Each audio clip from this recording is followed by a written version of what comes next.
The phone tilted to the right. Portia adjusted the angle, then hit record. Out on the concrete yard behind the mansion, under the July sun in Greenwich, Connecticut, a brown-haired young woman was kneeling on the ground. Both knees were pressed against the unyielding, sun-baked surface.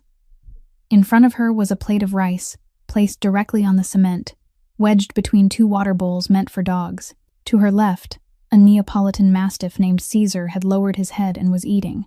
To her right, the second one, Nero, lay stretched out, his muzzle wet, his tail wagging slowly. She was eating with them, at the same position, at the same height, on the same ground.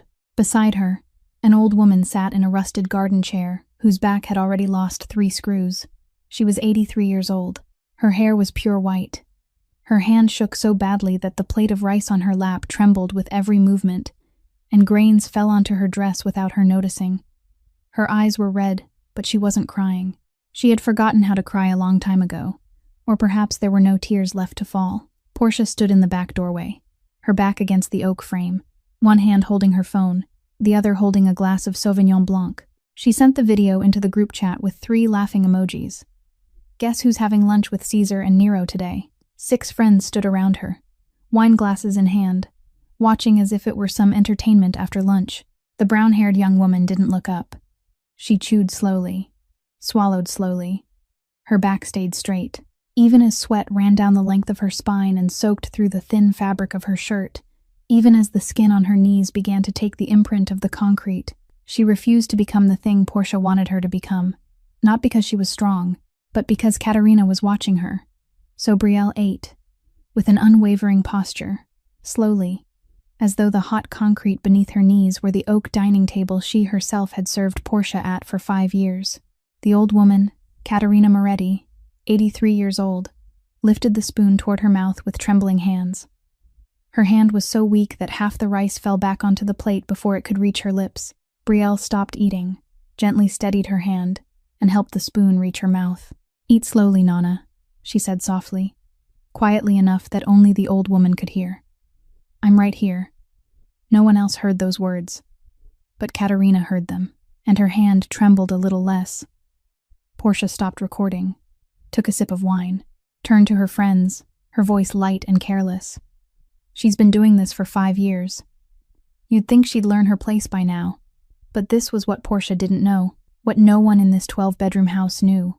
The woman kneeling on the concrete outside, the woman Portia called the help, the woman Portia made eat beside the dogs while she filmed and sent the video to her friends for their amusement.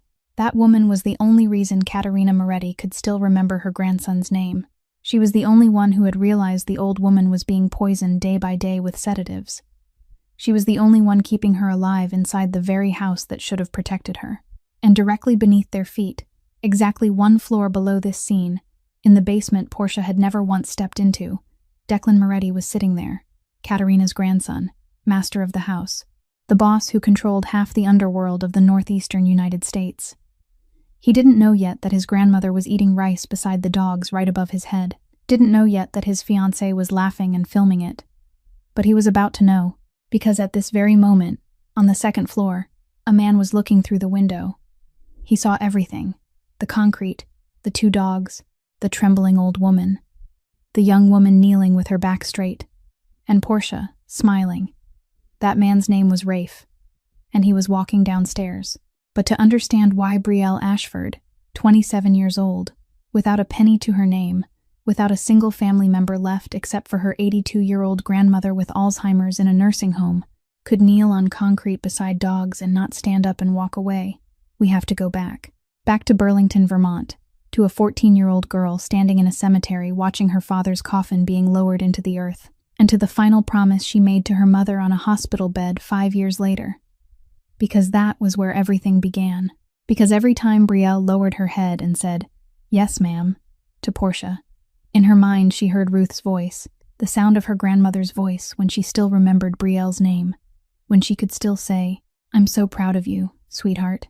Brielle lowered herself onto the abrasive backyard ground beside 2 dogs, so that voice wouldn't go out, so that every Sunday afternoon, when she held her grandmother's hand in the nursing home only 15 minutes away by car, Ruth would still be there, still sitting by the window, still saying, "You remind me of someone I loved very much.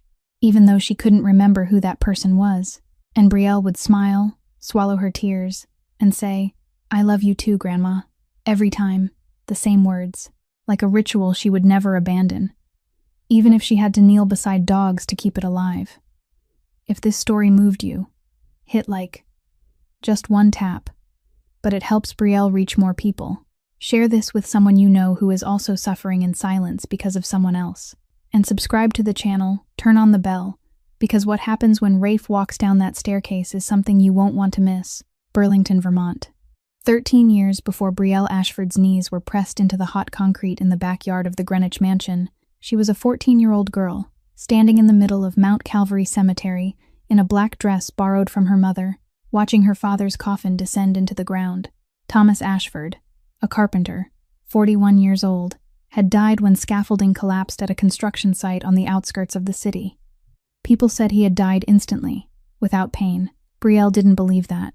She looked at the oak coffin that her father's co-workers had built for him, and she thought that he must have suffered, because every carpenter knows that when wood breaks, it makes a sound, and a person can't break without making one too.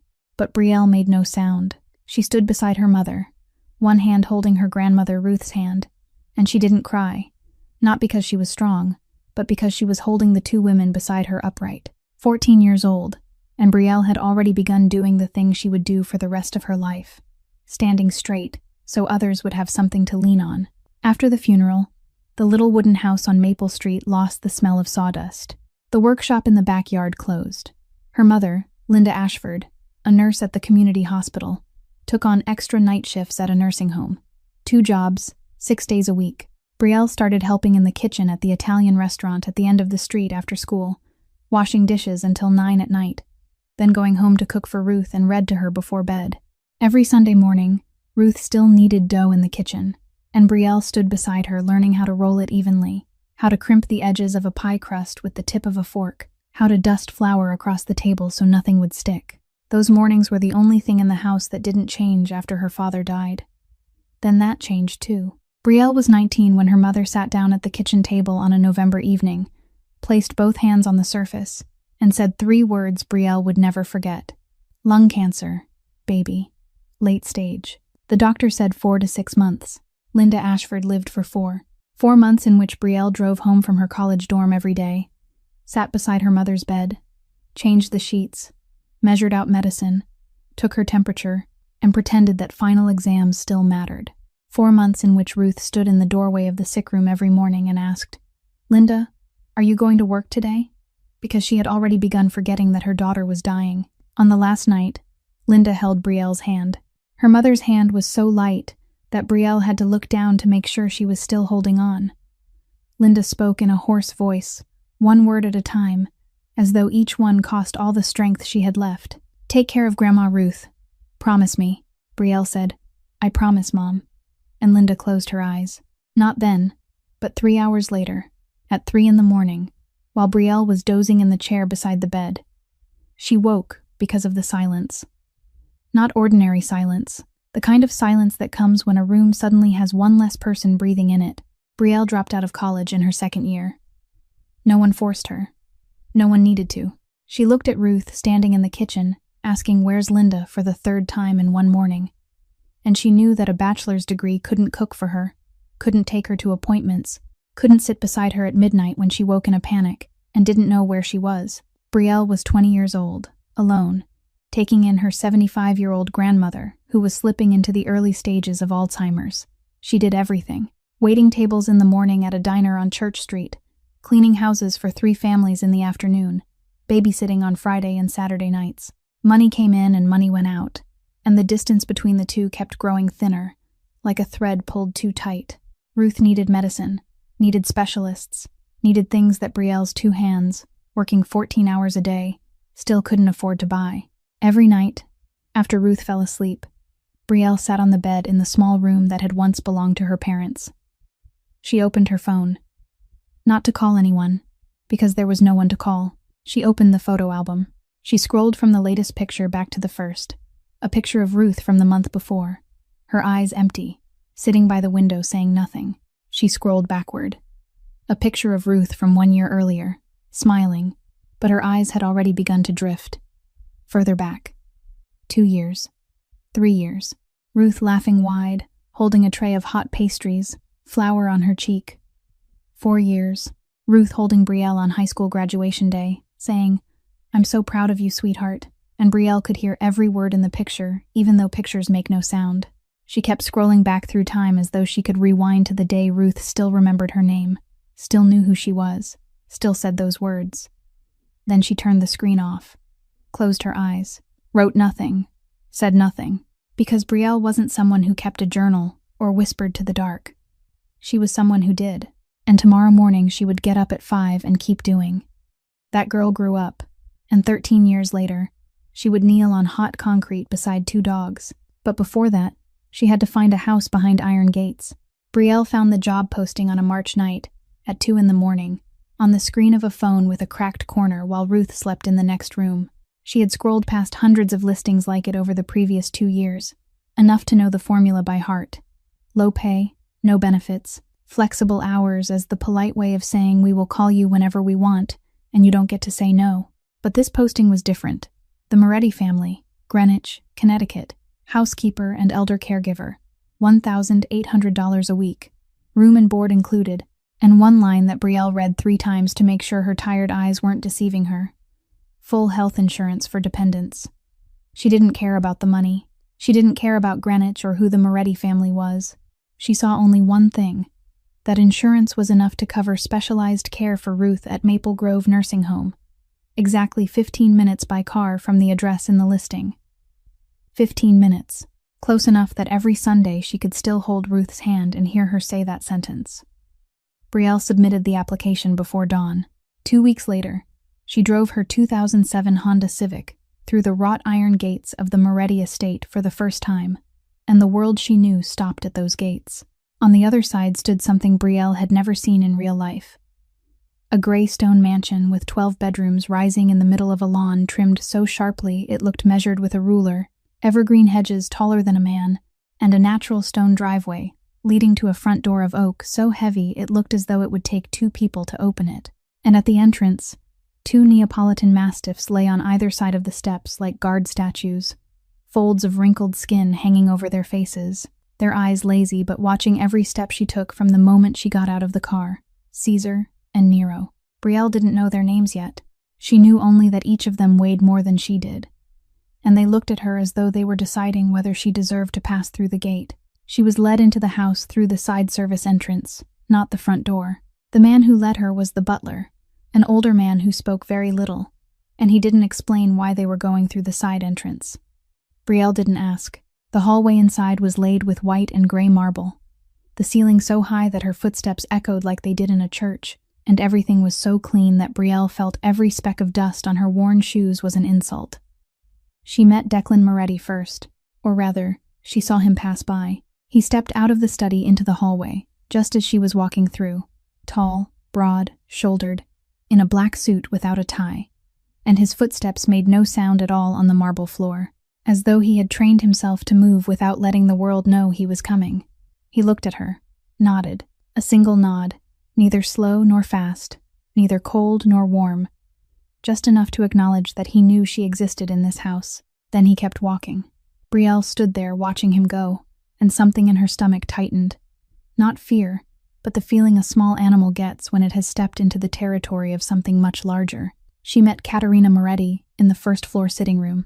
The old woman was sitting in an armchair by the window, 83 years old, but her back was still straight, her eyes still bright, her hands resting on her lap like someone waiting for a person who was long overdue. When Brielle entered, she looked up, and instead of looking her over from head to toe the way wealthy homeowners usually look at domestic help, she looked straight into her eyes. Then she reached out with both hands and took Brielle's hands in hers.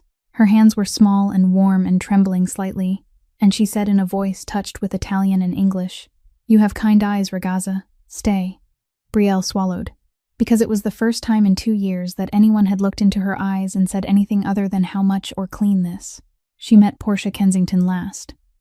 Portia was standing at the top of the second-floor staircase, in a cream dress, gold heels, her hair freshly done, her perfume arriving 3 steps before she did. She looked Brielle up and down, Not into her eyes, but at her clothes, her shoes, her hands, the way she stood. And in that look, Brielle didn't see an assessment of competence. She saw an assessment of rank. Portia was measuring where Brielle stood in the hierarchy of this house, and she finished measuring in less than 3 seconds. You cook, you clean, you take care of the old woman. Portia's voice was neither high nor low, neither hot nor cold, flat as the marble floor beneath her heels. You don't speak unless spoken to. You stay invisible. Clear? Brielle looked at Portia, looked at the eyes that held nothing behind them except absolute certainty that she was right, and Brielle said, "Yes, ma'am."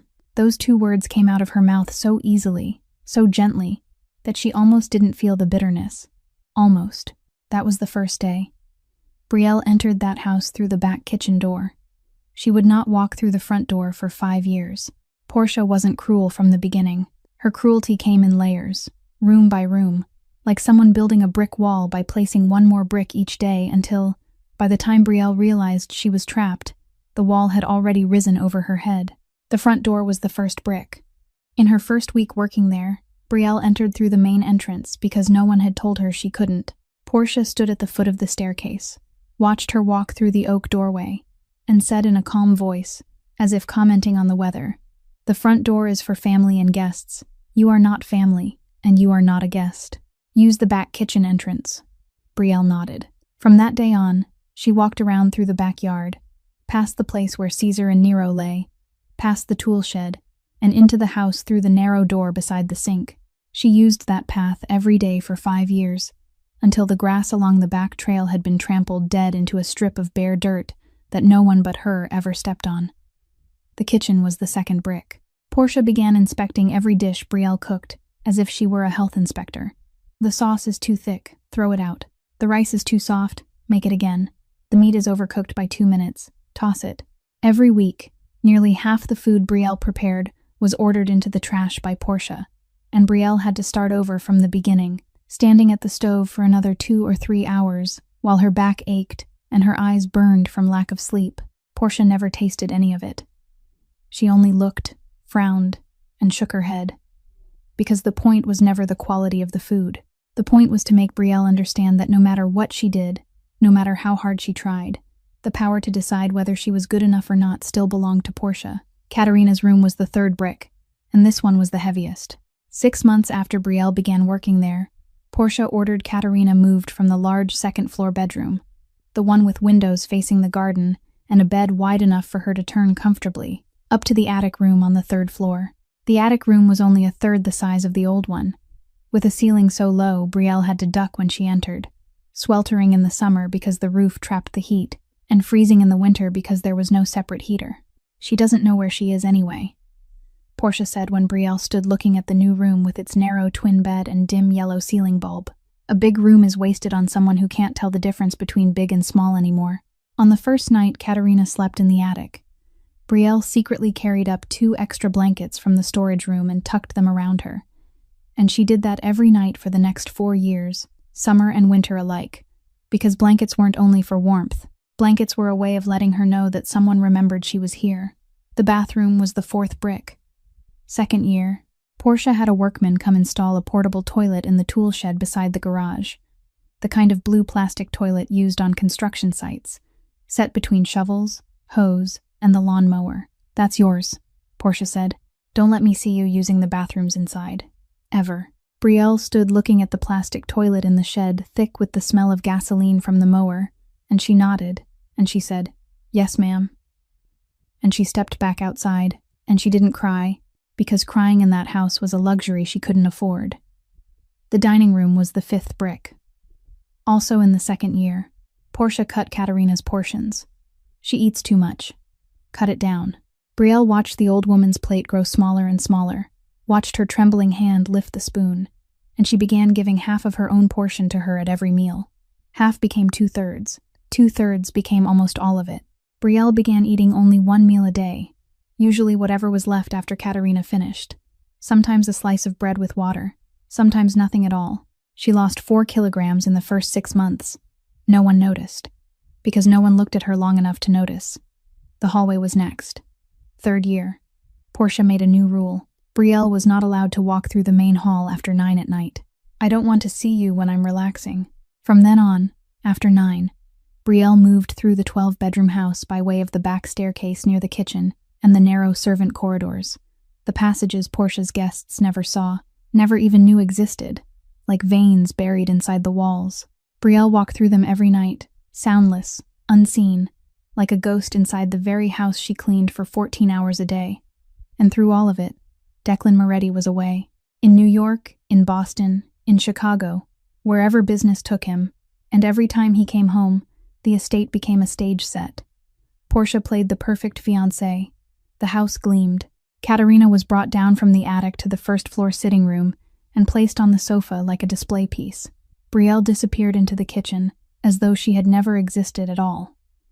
Declan saw the surface, the shining marble floors, his grandmother seated in the sitting room, hot food on the table, and the surface was always perfect.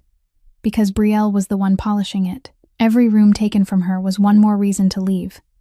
But Brielle didn't leave, because there were 2 old women who needed her to stay. Every Sunday afternoon, her only day off each week, Brielle drove her old Honda Civic 15 minutes from the estate to Maple Grove Nursing Home. She took the same road, passed the same intersection, parked in the same place in the lot, stepped through the same glass doors, nodded to the same nurse at the front desk, and walked down the same hallway that smelled of disinfectant, mixed with artificial lavender from the diffuser in the corner. Room 214. The door was always slightly open. Inside, the small room was clean and spare, with a single bed, a bedside table, a plastic chair by the window, and above the bed, the only photograph in the room, Brielle on her high school graduation day, smiling wide in a blue gown, her arms around Ruth. That picture was the last thing Brielle had hung on the wall before Ruth moved in, and sometimes she wondered whether her grandmother still looked at it, and if she did, whether she knew who the girl in the photograph was. Ruth sat by the window, always by the window. Her eyes rested on the patch of grass outside, but she wasn't truly seeing anything. When Brielle walked in, Ruth turned, and every time she turned, Brielle had to swallow something down into her chest, because the eyes looking back at her were not the eyes of a woman recognizing her granddaughter. They were the polite eyes of an old woman looking at a stranger who had entered her room. Brielle sat beside her, took her hand, the wrinkled hand dry and rough and still warm, and Ruth would look at her, tilt her head, and say, "You remind me of someone I loved very much." Every time, the same sentence, the same gentle, faraway voice, as though she were speaking of someone from a dream she could no longer fully remember. And Brielle would smile, swallow back her tears, and say, "I love you too, Grandma." Every time, the same sentence, like a ritual, like a prayer she repeated not because she believed it would change anything, but because to stop repeating it would mean admitting that Ruth had truly lost her. Then Brielle drove back, and night fell, and in the attic room on the 3rd floor of the Moretti estate, another old woman needed her. Katerina often woke at 2 or 3 in the morning, not the ordinary kind of waking, but waking in panic, eyes wide in the dark, hand clutching the edge of the blanket, her mouth calling someone's name in Italian that Brielle couldn't understand. Brielle heard it through the thin wall between her own room and the attic room, and she would go in, open the door softly, sit beside the bed, take her hand, and sing under her breath, not an Italian song. She sang the song her mother used to sing to Ruth, an old lullaby with no name, and because she couldn't remember all the words, she sang the refrain over and over, and her voice was soft and unremarkable, but it was enough for Katerina's hand to slowly loosen from the blanket. On the nights when Katerina was clear, she told stories. She told Brielle about Declan as a boy, a little boy who had lost his mother before he was even 4 years old, whose father was a cold man who saw his son as an asset rather than a child, and only she, had been the one to hold him when he cried, to teach him how to tie his shoes, to cook him a hot bowl of pasta every night. "He is hard on the outside because he is soft on the inside. Ragazza," she said, her voice a whisper in the darkness of the attic room, like bark on a tree. The thicker the bark, the more fragile the tree inside. Brielle sat and listened, holding her hand, and remembered, not on paper, in herself, 2 old women, one in a nursing home 15 minutes away, who no longer remembered her granddaughter's name, one in a sweltering, freezing attic room, who only because of Brielle could still remember her grandson's name, and Brielle, 27 years old, eating 1 meal a day, sleeping 4 hours a night, was the only thread tying both of those old women to the world outside their rooms. That thread was very thin, and someone was trying to cut it. In the 4th year, Declan Moretti returned to the estate with a new scar along his left ribs and 3 weeks of mandatory leave that he refused to call leave. He called it time to handle things remotely. The Boston incident, that was what people in the house called it. No one said exactly what had happened, but Rafe came back with him and didn't leave the estate for the entire first week, and Brielle saw blood soaking through Declan's white shirt when he stepped through the back kitchen door on the night he returned. His footsteps still silent but slower than usual, and she knew that whatever had happened in Boston had come close to killing her employer. Brielle didn't ask. She didn't look for long. She lowered her head over the sink and kept washing dishes, because in that house she had already learned that seeing too much was the fastest way to become a problem. But that night, at 2 a.m, Declan walked through the second-floor hallway. He couldn't sleep. Nightmares from Boston had pulled him out of bed, and he moved through the darkness the way he always did when his mind refused to settle, barefoot on the cold wood floor, without turning on the lights. Then he saw the light. Not the hallway lights. Light spilling through the crack of the attic room door on the 3rd floor, pale yellow and trembling, like a desk lamp turned to its lowest setting. He went up the back staircase, pushed the door open, and he saw Brielle. She was sitting on a small wooden chair beside Katerina's bed, her back slightly bent because the ceiling was too low, an open book resting on her lap, reading in a quiet voice, steady and slow as breathing. Katerina had fallen asleep, but her hand was still wrapped tightly around Brielle's hand, holding on even in sleep, as though she feared that if she let go, the only person left who cared about her would disappear. Brielle didn't look up. She didn't know Declan was standing there. She simply kept reading, her voice so soft he had to hold his breath to hear it. And the tiny attic room was stifling even though dawn was close. The ceiling low, the bulb yellow, the bed narrow, the blanket thin. Declan stood in the doorway and looked at the room where his grandmother was sleeping, and something tightened in his chest, not because of the Boston wound, but because this was not a room for the grandmother of Moretti's boss. This was not a room fit even for an enemy. How long he stood there, Brielle never knew. When she finally looked up, the door was already closed, and the hallway outside was silent. She didn't know he had seen, but Declan had seen, and from that night on, he began to watch. Not the passing glance of 4 years earlier, the kind of glance people give a piece of furniture or a wall, knowing it is there without truly seeing it. This time Declan watched for real. He saw the way Brielle made tea for Katerina every morning, exactly the Italian way she liked it. Boiling water poured into the cup first, then the tea added after, stirred 3 turns counterclockwise, with 1 small spoonful of honey because she didn't take sugar. He saw the way she cut food into small pieces before setting the plate in front of the old woman, because Katerina's hands shook and larger pieces would fall from the spoon. He saw the way she moved through the house as though she took up no space, like someone who had trained herself to exist without making anyone feel inconvenienced, and he found himself wondering when she had begun to walk that lightly, and who had taught her that she needed to be invisible. Then came the dinner with business associates. Declan invited 4 associates from New York to the estate for dinner, the kind of dinner that in his world was never only about eating, but about measuring, probing, and shifting positions on the board. Brielle cooked from early morning and served that evening, moving between the dining room and the kitchen like a shadow in the gray uniform Portia had made her wear. In the middle of the meal, one of the guests, a woman named Bianca sitting beside Katerina, turned to Portia and remarked with genuine admiration, "Katerina looks remarkably well.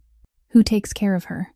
A broad smile, natural, practiced so perfectly that no one would have known it was false unless they had looked long enough.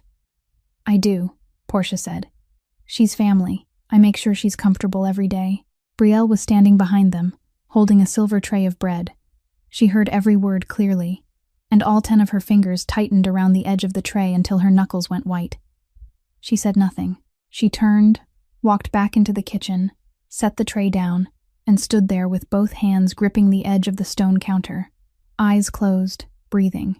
When she opened her eyes, she picked up the tray and went back out to continue serving, her face expressionless, her footsteps light, invisible, exactly the way Portia wanted. But at the head of the table, Declan had seen it. He saw Brielle's fingers go white against the rim of the tray. He saw her turn away, and he saw Portia smiling. Declan began to watch Brielle, and that was the thing Portia feared most, not because of jealousy, but because it meant losing control. Portia noticed the change in Declan's eyes before Declan noticed it himself. She wasn't jealous. Portia Kensington had never loved Declan Moretti enough to be jealous, but she recognized that Declan's gaze had begun to rest on Brielle for longer than 1 second. And in Portia's world, 1 second was more than enough for a housemaid to become a threat.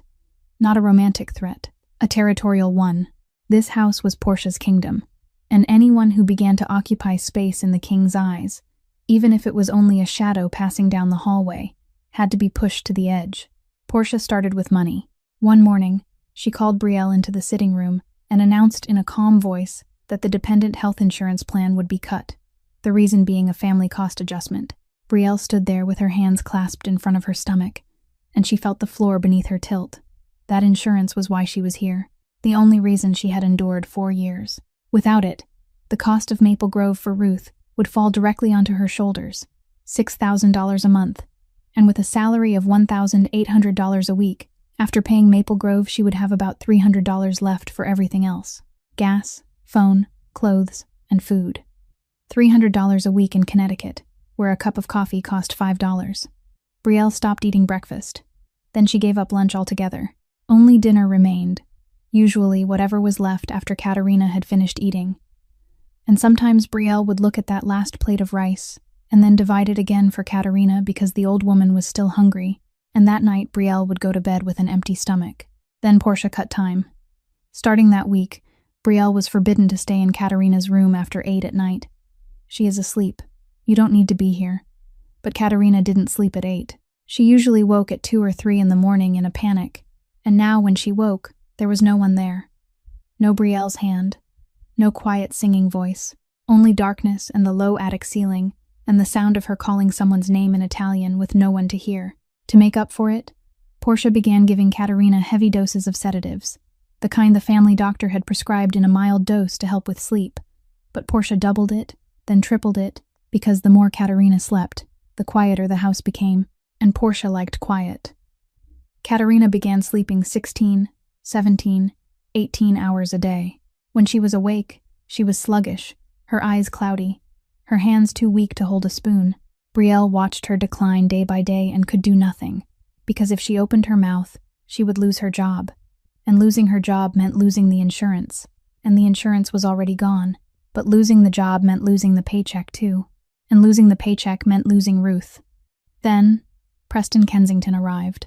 Portia's brother appeared at the estate on a Friday afternoon, driving a black Porsche, walking into the house through the front door as though he owned it. Preston was 33, tall, blonde hair slicked back, handsome in the way of a cologne advertisement, but his eyes were cold and always moving, the eyes of a man who was constantly searching for either an exit or another person's weak point, depending on which would be more useful. He had come to visit his sister, but Brielle overheard the argument in the first-floor sitting room through a half-open door. Preston talking about the wedding, about the deadline, about the $12 million debt to Carlucci that couldn't wait any longer, and Portia talking about Declan as though he were a check that needed to be signed. Not a man she was about to marry. Brielle didn't understand everything, but she understood enough. The Kensington family needed this marriage to survive, and Portia wasn't here for love. She was here because $12 million was hanging around her family's neck. Preston met Brielle for the first time in the kitchen. She was washing dishes, her back to the door, and when she turned around, he was already there, leaning against the frame, looking at her with eyes that took all her willpower not to step back from. He didn't look at her the way Portia did, with the look that measured rank. He looked at her like an object, measuring size, weighing value, and the chill that ran down Brielle's spine was a kind of chill she had never felt in 4 years in that house. That night, Brielle heard Preston say to Portia in the sitting room, "The little maid is pretty. Be careful, sis." Portia didn't laugh, and that was the first time Brielle had ever seen Portia not laugh at something someone said, because Preston had just pointed straight at the fear she was trying to crush. 1 week later, Preston found Brielle in the back service hallway near the kitchen. He walked straight up to her, stood so close that she had to tip her head back to look up at him, and said in a low, even voice, like a man reading an address off an envelope, "Maple Grove, room 214, Ruth Ashford." 82 years old, Alzheimer's. Brielle stopped breathing. If you say anything to Declan, Preston continued, about my sister, about Katerina, about anything happening in this house, I will have your grandmother moved out of Maple Grove overnight. And you know I can do it. Then he walked away. Brielle stood in the narrow hallway with her back against the wall, her legs shaking so badly she had to slide down and sit on the floor. Portia had chained her with money and time. Preston chained her with Ruth, 2 layers of chains. And Brielle stood in the middle with empty hands. But one more thing happened that week. One afternoon, Brielle was wiping down the first-floor hallway, and the door to Declan's study was open. She hadn't meant to look inside, but her eyes passed over the opening, and she saw this. Declan sitting behind the desk, an open file in front of him, and inside it a portrait photograph of a man Brielle didn't know, and that photograph had been crossed out with a red pen, a large X slashed over the man's face. Brielle froze in the hallway. Declan looked up. The two of them stared at each other through the half-open door. 1 second, 2 seconds. He closed the file, slowly, without hurry, his eyes still on hers, not threatening, not explaining, only looking, as though he were waiting to see what she would do with what she had just seen. Brielle lowered her head, kept wiping the floor, and walked past the study door as though nothing had happened. But she knew. She knew what a man's picture marked with a red X meant. She knew Declan Moretti wasn't a businessman, and now she was living in a house with Portia, who stripped away piece after piece of her life day by day, with Preston, who held Ruth in his hands like a hostage, and with Declan, whose open file held the photograph of a man marked with a red X. Portia, Preston, and now she knew Declan was dangerous too. 3 threats. And Brielle stood in the middle with empty hands. The dinner with the business associates ended at 10:30. The guests left. Declan walked the last one to the front door. Portia stood in the hallway, smiling and waving until the headlights of the final car disappeared beyond the iron gates. And then the smile dropped from her face as quickly as if someone had yanked a string. She turned, her heels striking the marble floor, and walked straight into the kitchen where Brielle was standing at the sink, her arms deep in soapy water, washing each gold-rimmed porcelain plate by hand because Portia wouldn't allow the dishwasher to be used for that set. Brielle heard the heels before she saw Portia, and from the rhythm alone she knew the night would not end at the sink. I saw your face. Portia stood in the middle of the kitchen, both arms folded across her chest. Brielle didn't turn around. When Bianca asked who takes care of Katerina, Portia continued, her voice lower than usual. The kind of low Brielle had learned was more dangerous than when she spoke loudly. Did you think I didn't see it? Your face changed. Your hand tightened on the tray. Did you think you had the right to show expression in front of my guests? Brielle still didn't turn. I didn't show any expression, ma'am. That was the wrong sentence. Brielle knew it the moment it left her mouth, because in this house, contradicting Portia, no matter how correct it was always the wrong sentence. The sound of heels came closer, then the sound of metal, then the sound of sauce hitting the floor. Portia had lifted the pot of tomato sauce, still sitting on the stove. The one Brielle had started cooking at 5 that evening. Beef sauce simmered for 4 hours, and flung it onto the kitchen floor. The hot sauce splattered across the white tile, up the base of the cabinets, onto Brielle's pant legs, and across both her hands as she instinctively raised them to shield her face. Brielle sucked in a breath through her teeth. The sauce was no longer boiling, but it was still hot enough for the skin on her hands to redden at once, the kind of red she knew would blister within a few hours. Portia set the empty pot on the counter, gently, precisely, as if she had just placed a vase of flowers there. Clean it up.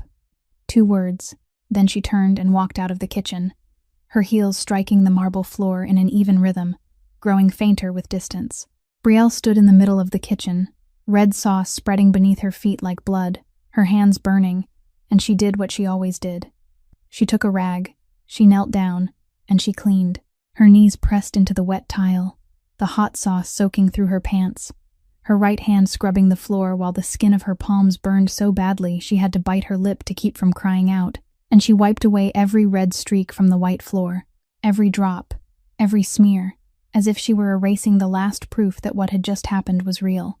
Rafe Moretti walked into the kitchen just then. He had come for a bottle of water, a habit every night before bed, and he pushed the kitchen door open and saw this. Brielle kneeling on the floor, her knees in the sauce, her burned red hands clutching the rag, her back curved, and the kitchen looking as though someone had hurled an entire pot onto the ground. Rafe froze in the doorway. 34 years old, Declan's cousin, second in command in the organization. A man who had seen things that most ordinary people never saw and still managed to sleep at night. And yet now he stood in the kitchen doorway, and something hotter than the sauce on the floor rose in his chest. Brielle looked up. Her eyes met Rafe's, and she saw in his eyes the one thing she had not seen in anyone else's in that house in 4 years: anger on her behalf. Rafe said nothing then. He stepped inside, took the bottle of water, stepped back out, and Brielle kept cleaning. But 30 minutes later, when Brielle was walking down the service hallway behind the kitchen on her way back to her room, Rafe was waiting for her at the corner, his back against the wall, his arms folded, and when she passed him, he said, not loudly, not softly, only enough for the two of them to hear, "I am going to tell Declan." Brielle stopped, turned to look at him, and then she did something Rafe didn't expect. She grabbed his hand. Her two burned red hands closed around his wrist, and her eyes locked on his, not pleading in a weak way, but pleading like someone who had already calculated every angle and knew that the right choice and the good choice were not always the same thing. "Don't," she said. "If you tell him now, Portia will throw me out before he has time to do anything. And her brother," she said more quietly still, "her brother knows about my grandmother, knows where she is, knows the room number." Rafe looked at her. He understood. In the world he lived in, hostages were not a foreign concept, and when a 27-year-old woman told him that her grandmother was being used as one, he didn't need to hear anything more to know she was telling the truth. Rafe said nothing. He gently removed her hands from his wrist and nodded. One nod only. Then he walked away down the narrow hallway, and Brielle watched his shadow disappear around the corner, and she let out a breath for the first time in hours. But Rafe did not promise to stay silent forever. He promised to stay silent for now. And in his mind, as he climbed the stairs back to his room, he drew a line as clearly as one painted on the floor. If Portia kept tormenting Brielle alone, he would respect the game she was playing. But if Katerina was pulled into it, if his boss's grandmother, the woman who had held him when he was 3 years old, was ever placed in the same position as Brielle on that sauce-stained kitchen floor, then his promise to the brown-haired girl would end immediately. Rafe kept his promise to Brielle, but promises have expiration dates, and that one was drawing very near. 3 in the morning. Brielle sat on the concrete step outside the back kitchen door, the place she passed through every day when she entered the house from the rear. But at night, it became the only place on the estate where she could sit without breaking any of Portia's rules. She was wrapping her right hand in a wet cloth, cold water from the kitchen sink, a dish towel she had soaked, and wound around the hand that had been burning since 11 that night, and still hadn't eased. The skin had blistered in 3 places, 2 on the back of her hand and 1 at her wrist, exactly where the sauce had struck when Portia threw the pot. Brielle sat there with her back against the brick wall, her eyes on the dark stretch of yard where Caesar and Nero slept by the fence, and she felt the kind of exhaustion that had nothing to do with lack of sleep, the kind that 10 hours of rest wouldn't touch because it lived deeper than bone and muscle. She heard the back door open before she saw who it was. Silent footsteps, but the kitchen hinge gave a faint creak, and Brielle knew there was only one person in the house who moved without making a sound. Declan stepped out onto the stoop in a black t-shirt and dark pants, barefoot, his hair slightly disordered like someone who had been lying in bed for hours without sleeping. The Boston nightmares. Brielle had heard Rafe tell the butler that Declan hadn't slept more than 3 straight hours since coming home. And every night he wandered through the house like a ghost. Like her, only the difference was that he walked because he couldn't sleep, and she walked because she wasn't allowed to use the main hallway. Declan saw her, stopped, looked down at the wet cloth wrapped around her hand. He didn't ask if she was all right in the polite way people do. He said, "That's not hot water. That's a burn." His voice was flat, neither rising nor falling, but his eyes stayed on the cloth around her hand longer than necessary, and Brielle knew he was reading that injury the way he read the files on his desk, looking for the story beneath the surface. Then he sat down, not across from her, beside her, on the same concrete step, his shoulder less than a hand's width from hers, and it was the first time in 4 years that Brielle had ever sat level with Declan Moretti, not with her standing while she served and him sitting while he received, but the two of them sitting on the same step, looking out into the same dark yard, both carrying wounds no one else in the house knew about. Brielle glanced sideways, not deliberately, and she saw on his wrist, where his sleeve had slid back when he braced his hand behind him, a long scar running from wrist to forearm, pale against his darker skin. Old, not from Boston, much older, and she remembered Katerina's voice in the dark attic room. The thicker the bark, the more fragile the tree inside. They sat there in silence for a while, not long, maybe 5 minutes, maybe 10. The kind of silence in which two people don't need to say anything because both understand that in the middle of the night, on a cold step, no one is obligated to fill the space with words. Then Declan said, without looking at her, his gaze fixed on the yard, "If something is wrong in this house, I need to know." Brielle felt those words settle on her chest like a stone. She wanted to tell him. She wanted to tell him about every room, about the sedatives, about the pot of sauce, about Preston and Maple Grove room, 214. But she thought of Portia, of Preston, of Ruth sitting by the window. And she said, "Nothing is wrong, sir. Good night." She stood up, went inside, didn't look back. Declan remained on the step alone. He didn't believe her, but he didn't yet know enough not to believe her.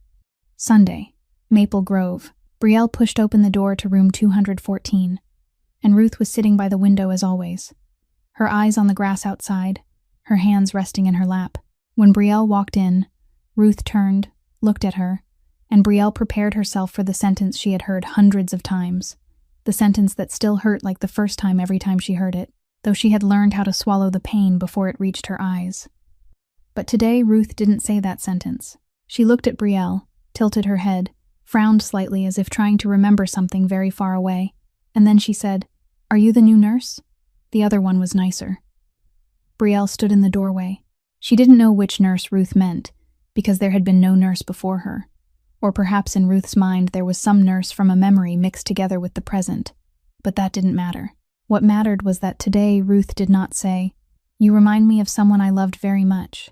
Today she looked at her own granddaughter and saw a stranger she didn't even like as much as the stranger before. Brielle smiled, said, "I'll try to do better, Grandma." She sat beside her for 2 hours, held her hand, then left. The Maple Grove parking lot, the 2007 Honda Civic. Brielle sat behind the wheel, closed the door, and lowered her face onto the steering wheel. She cried, without sound. Her shoulders shook, but her mouth never opened, the kind of crying she had trained herself to do over 4 years, because the walls at the Moretti estate were thin, and crying out loud was a luxury she wasn't allowed. She cried until she ran out of tissues. Then she wiped her face with the back of her hand, took a breath, and opened her phone, opened the job app, typed Housekeeper Jobs Connecticut. Her fingers trembled over the keys. The results came up. Lower wages, no insurance, and no position anywhere near Maple Grove. She scrolled, kept scrolling. Every listing was a doorway leading farther away from Ruth, farther than 15 minutes by car, farther from the Sunday ritual, and Brielle looked at those doorways and knew that stepping through any one of them would mean letting go of her grandmother's hand. She looked up. The second-floor window of the nursing home, Ruth's room. The yellow light was still on. Brielle looked at that light. Then she looked down at her phone, cleared the search bar, closed the app, slipped the phone back into her pocket, started the engine.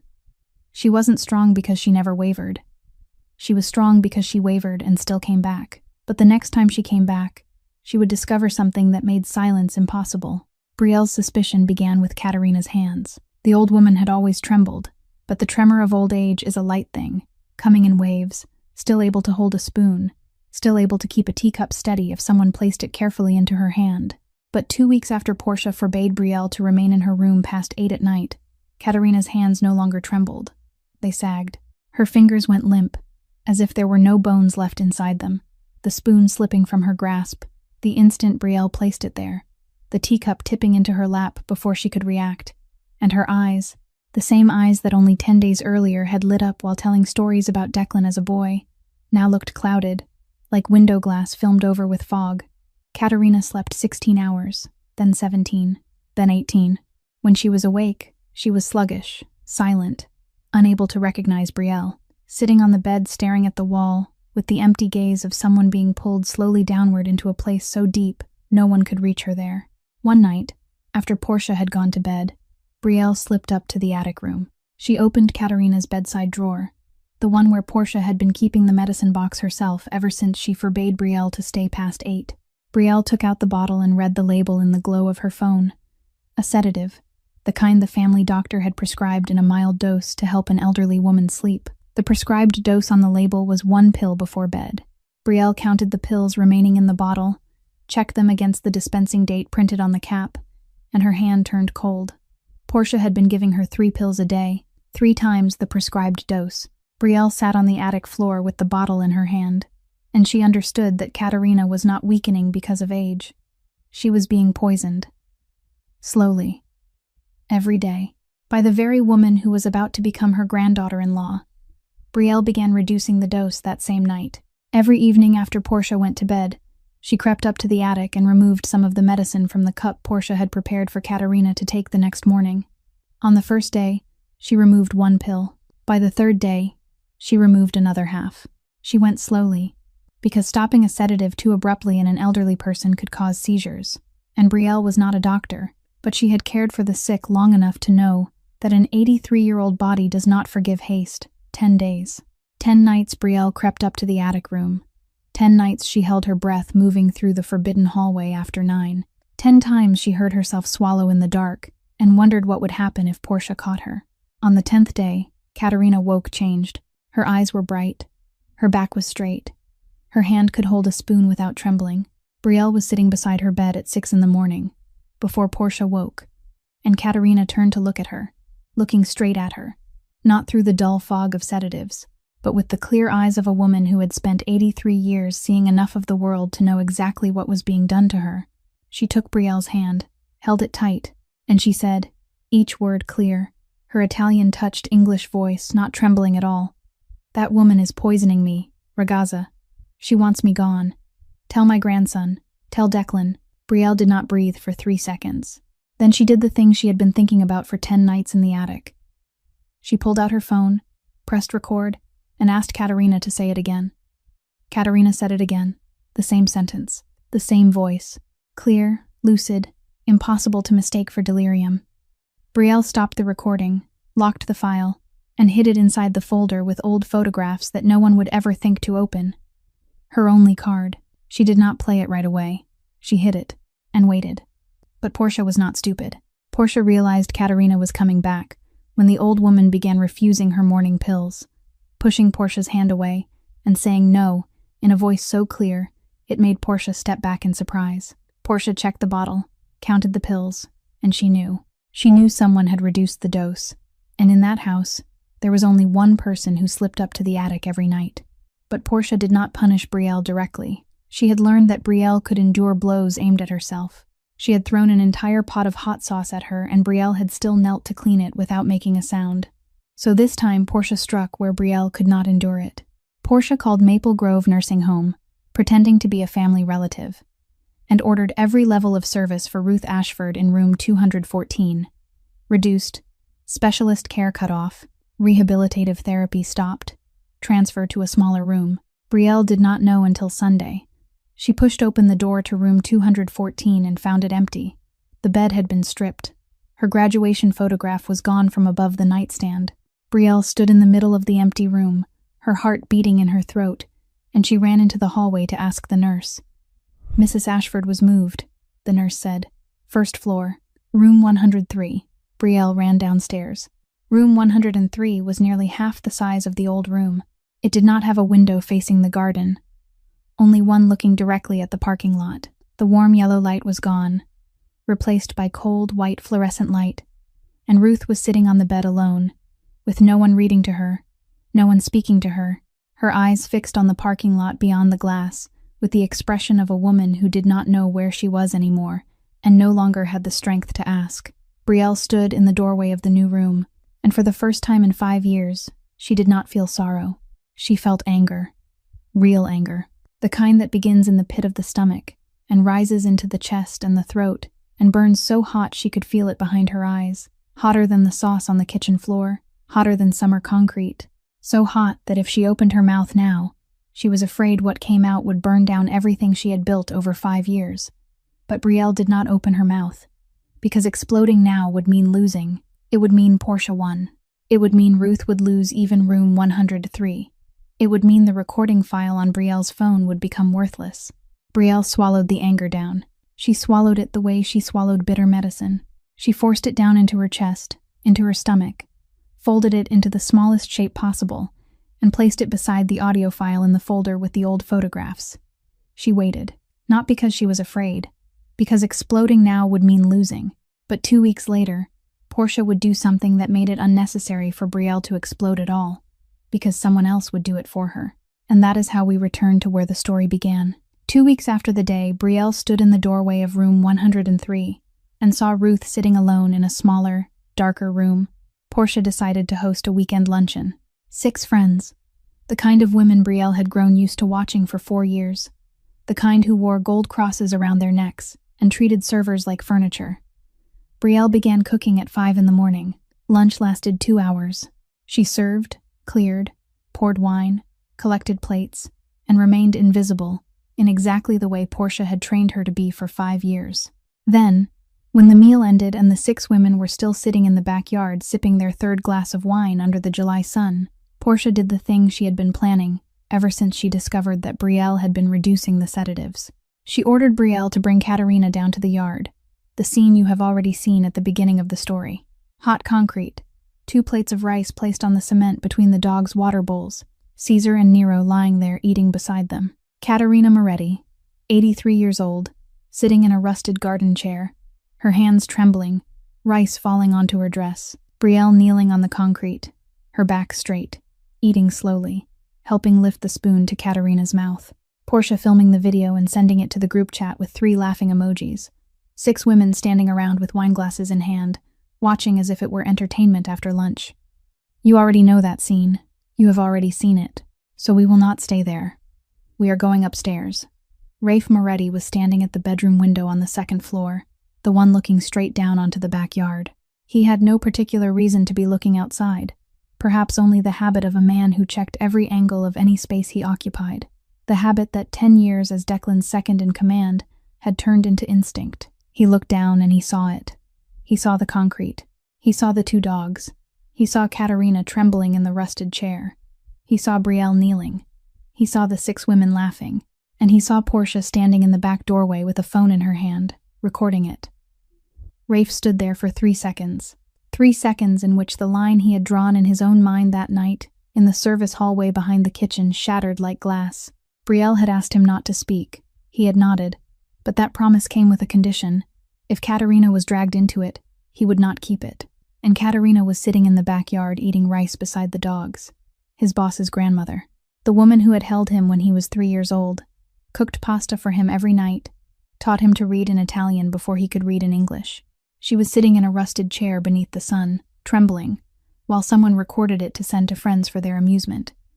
Rafe did not call. He did not text. He stepped away from the window, went out into the hallway, walked straight to the back staircase at the far end of the 2nd floor, the staircase that led down to the basement, where Portia had never set foot because she did not know it existed, or knew and had never cared enough to ask what it was for. The basement of the Moretti estate was not a wine cellar or a game room. It was the meeting room, Declan's real office, where calls took place that no one else in the house ever heard, where files with photographs marked by red X's were opened and closed again. Rafe pushed the door open. Declan was sitting behind the desk with financial files spread out in front of him, a pen in his hand, the desk lamp casting light across his face and leaving shadows in the hollows beneath his eyes that made him look older than 36. Rafe said, "You need to come upstairs, right now." Declan looked up. He looked at Rafe. 10 years of working together. 10 years of Rafe standing behind him in every dangerous room from New York to Boston to Philadelphia. And in those 10 years, Declan had heard every register in Rafe's voice. Calm, tense, angry, afraid, cold. But the voice he had just heard was one he had never heard before. That voice had no name. It was the thing that exists between horror and fury, the place where language has not yet found a word. What happened? Just come. Declan set down the pen, stood up, followed Rafe up the stairs. The old wooden staircase creaked beneath every step, and Rafe began telling him as they climbed, his voice low and fast, only enough for the 2 of them to hear. Katerina in the yard. Concrete. Dogs. Plates of food on the ground. 6 women. Portia filming it. With every step Declan took upward, with every detail Rafe gave him, the air around him thickened a little more, like a man walking into deep water, where each step raises the level another inch. Through the first-floor hallway, through the kitchen, the smell of the food Brielle had been cooking since 5 that morning still clung to the walls. To the back door. Declan stopped in the doorway, and he saw everything. Katerina in the rusted chair, her eyes red, the plate of rice on her lap, her hands shaking, grains falling onto her dress. Brielle anchored to the rough pavement beside the 2 dogs, her spine as rigid as oak, eating slowly, her face expressionless as though she had trained herself to shut everything down inside in order to survive moments that would have broken any ordinary person. And Portia, standing 3 yards away with a phone in her hand, the last trace of a smile still caught at the corner of her mouth. Declan's jaw tightened. The tendons in his neck stood out. His hands hanging at his sides slowly curled into fists, steadily, deliberately, the kind of fists made not from losing control but from forcing every ounce of control into 10 fingers, so that the rest of the body would not do the thing it wanted to do. The 6 women in the yard saw him before Portia did. Their smiles vanished, their wine glasses lowered. The air froze as if someone had pulled all the oxygen out of the yard. Portia felt the shift, turned, and saw Declan standing in the back doorway. "Declan," she said, and her voice had gone so thin, it was nearly transparent. "You're home early. Nana." Declan did not look at Portia. He looked at Katerina, and his voice cracked. Only once. A single fracture in the concrete wall he had built around himself for 36 years. Then he swallowed it back down. "Get up, Nana. Brielle, both of you. Inside, now." Brielle's eyes met Declan's. And in that look, she did not see anger. She saw pain. The kind of pain a man feels when he realizes he has failed in the one place that mattered most. He had been right downstairs, 1 floor away, and he had not known. Declan stepped out into the yard, helped Katerina rise from the rusted chair, one hand holding hers, the other at her back, and led her into the house. Not through the back kitchen door, not through the side entrance. He led her through the hall, past the dining room, through the foyer, and straight through the front door. The heavy oak door Brielle had not walked through in 5 years, as if with every step he was declaring that his grandmother would enter this house by the path she deserved. He settled her onto the sofa in the first-floor sitting room, the room that had been taken from her when Portia moved her up to the attic. And he pulled a light blanket over her knees, and Katerina looked at her grandson with red eyes but did not cry, because she had told Brielle she had forgotten how to cry. Though Brielle thought perhaps she had not forgotten, perhaps she was only saving her tears for another time. Portia's 6 friends disappeared while Declan was bringing Katerina inside. They slipped out one by one, no one saying goodbye, no one looking back, like rats running from a room when the lights come on. When Declan returned to the sitting room, only Portia was left standing in the middle of it, and Brielle was standing in the hallway with her back against the wall, her hands still marked with dust from the backyard concrete. Declan looked at Portia. He didn't shout. He didn't slam a hand on the table. His voice was low, even, controlled to the point that every word sounded weighed before it left his mouth. "You made my grandmother eat outside with the dogs." Portia opened her mouth. "Declan, let me explain.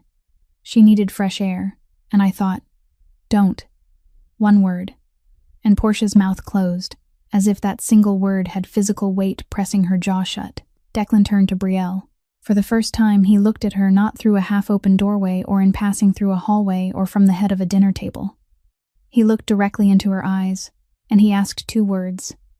"How long?" Brielle looked at Portia, looked back at Declan, and she knew that this moment, the one she had been waiting for and dreading at the same time for 5 years, had arrived. She opened her mouth, and she told him. Everything. Every room. The front door forbidden from the first week. The kitchen. The sauce thrown out. The meals she was ordered to cook again.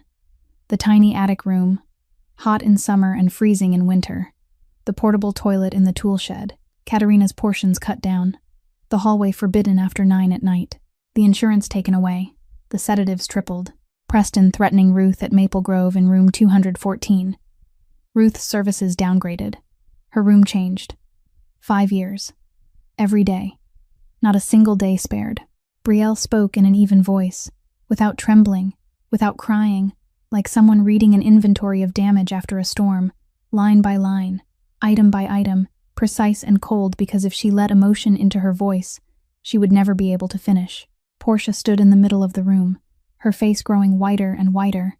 Each detail Brielle spoke, draining another layer of color from her skin. And twice she opened her mouth to speak, but both times no sound came out. Then Brielle took out her phone, opened the folder with the old photographs, pressed play. Katerina's voice filled the sitting room, clear, lucid, each word distinct. "That woman is poisoning me, Ragazza. She wants me gone. Tell my grandson. Tell Declan." Silence. The kind of silence in which Brielle could hear her own heartbeat. Declan looked at Portia. "Get out. You have 1 hour." Portia lunged toward him. "The wedding. Declan. My family. You can't just— Your family." Declan repeated the words, his voice colder by a degree. "We'll get to your family." Portia stood there for another 3 seconds, mouth open, her eyes searching Declan's face for something she could still hold on to, but finding nothing except stone. Then she turned and went upstairs. This time the sound of her heels on the staircase was uneven, stumbling, like someone who had forgotten how to walk.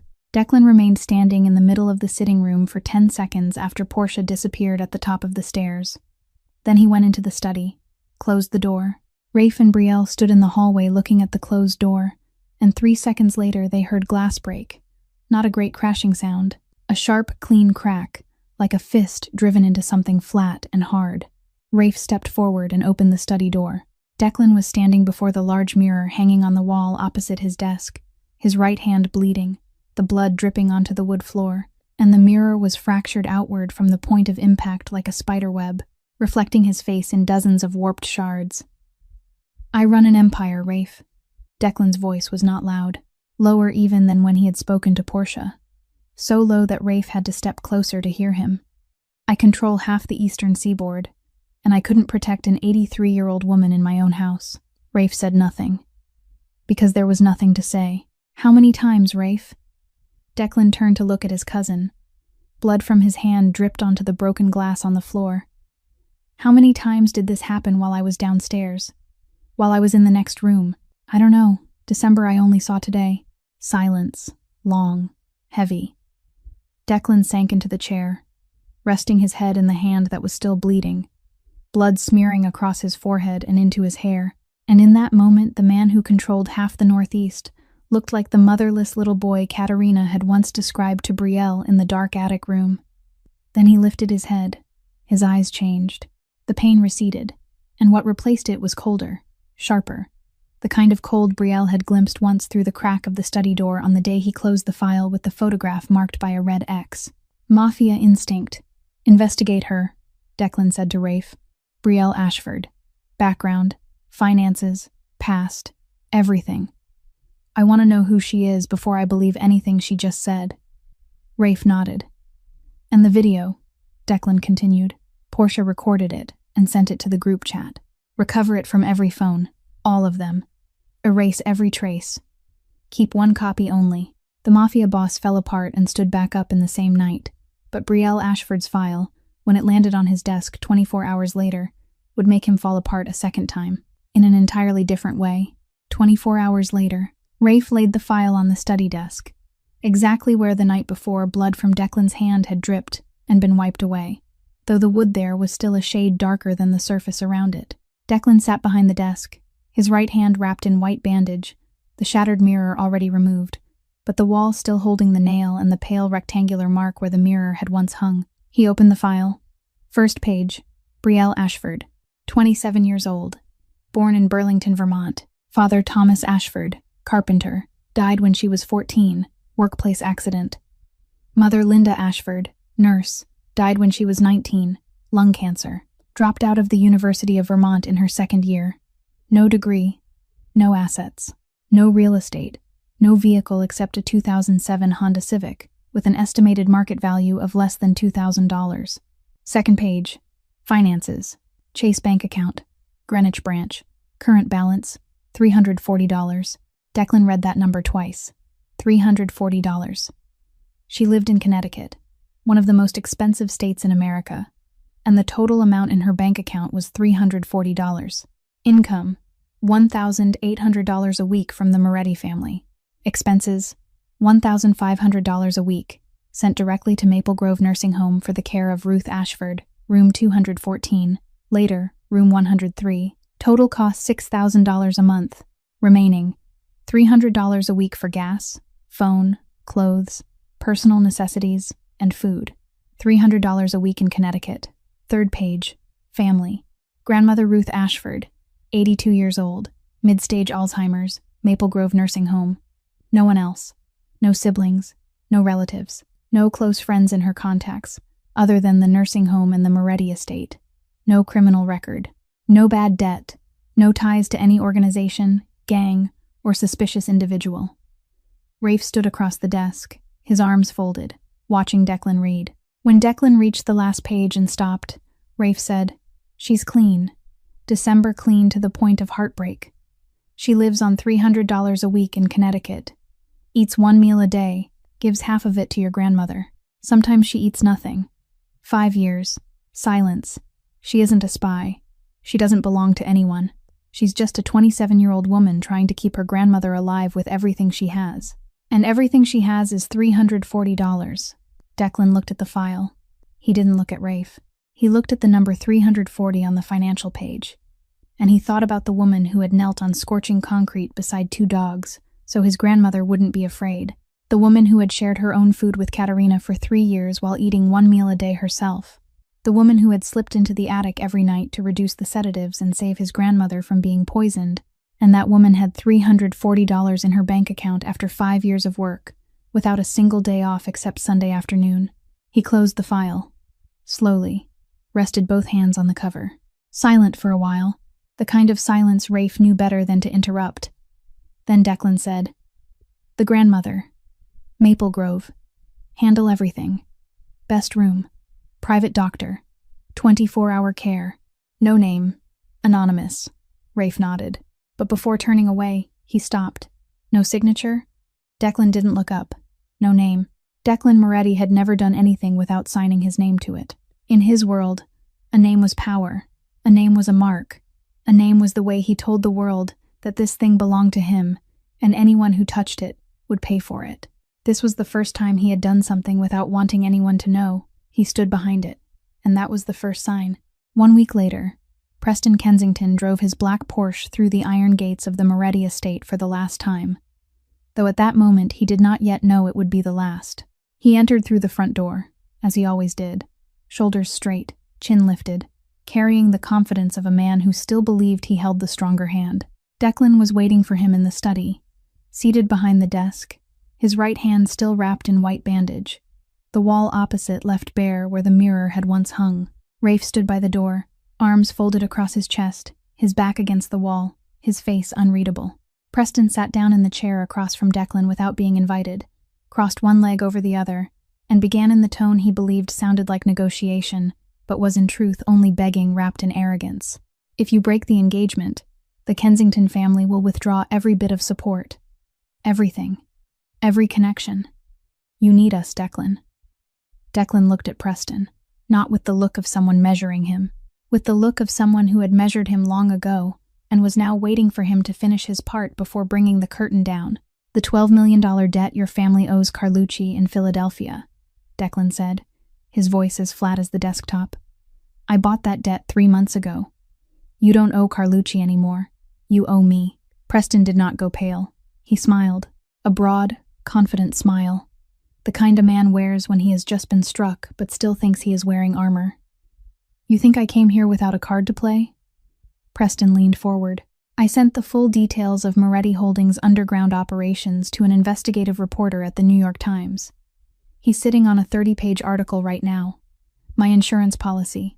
If I don't call him every 72 hours, it goes to the front page." Silence. Rafe frowned, shifting his weight from one foot to the other, the smallest possible sign that he was reassessing the situation. Preston leaned back and smiled wider. He thought he had just laid down the one card Declan had no answer for. Declan was silent. 1 second. 2 seconds. 3. Then he opened the desk drawer on the right and took out a phone. Not his phone. Preston's. Or more precisely, its clone, a perfect duplicate Rafe, had made the first time Preston brought the device onto the estate, because in Declan Moretti's house, No electronic device passed through the iron gates, without Rafe knowing what it contained. Declan placed the phone on the desk with the screen turned toward Preston. "Your reporter," Declan said. "Jeffrey Crane, the New York Times. You sent him 17 emails over the past 2 months. I have all of them." Preston was no longer smiling. This morning, Jeffrey Crane accepted an offer from the Boston Herald. Double the salary, senior editor position. The Boston Herald is owned by a media group run by an old friend of mine. Declan paused. The article is never running. Preston looked at the phone on the desk, then back at Declan. And this time, he went pale. The kind of pale that cannot be faked. The kind that drains a man's face in a single heartbeat and does not come back. 90 days, Declan said. Pay the 12 million. You know the rest. He did not explain what the rest meant. In this world, the rest did not need explaining. Preston stood up, looked at Rafe by the door, looked back at Declan. Then he turned and walked out, and for the first time, Preston Kensington's steps were unsteady on the marble floor. That same day, in the afternoon, Portia returned to the estate to collect the rest of her things. She arrived in a taxi, no longer driven by Preston's Porsche, and she entered through the front door for the last time with 2 suitcases and eyes red from crying, hidden behind dark glasses. Brielle was standing in the first-floor hallway when Portia rolled her luggage past. Not the service hallway behind the kitchen, the main hallway, the hallway Brielle had been forbidden to walk through after 9 at night for 3 years. Portia saw Brielle and tried to pass without looking at her, but Brielle did not step aside. She stood there, in the middle of the hallway, looking straight at her. "I took care of your fiancé's grandmother for 5 years." Brielle's voice was not loud. She did not shout. It did not shake. It was the voice of someone who had held these words in her chest for 5 years, and was now letting them out, one by one, carefully, precisely, because each word deserved to be heard clearly. "I held her when she cried at 2 in the morning because she thought no one remembered her. I cut her food into small pieces because her hands shook. I read to her every night until she fell asleep, and you locked her in the attic and poisoned her." Brielle stopped. "Let each word fall onto the marble floor and stay there.